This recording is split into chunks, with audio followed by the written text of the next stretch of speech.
Arestado ang isang lalaki na tinaguriang top 4 most wanted person municipal level matapos itong mahuli ng mga operatiba ng Mangaldan PNP sa Barangay Gilig, Mangaldan, Pangasinan.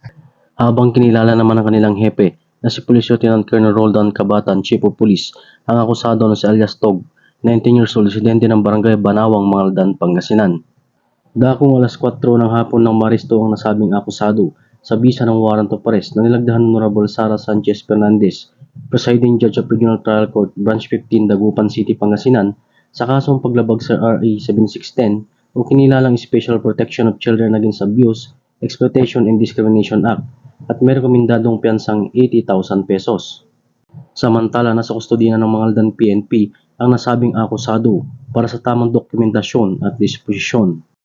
Mula dito sa Ilocos Region, ako po ang inyong Police News Network Correspondent, Patrolman Dennis Carinal, alagad ng batas, tagataguyod ng Balitang Pulis.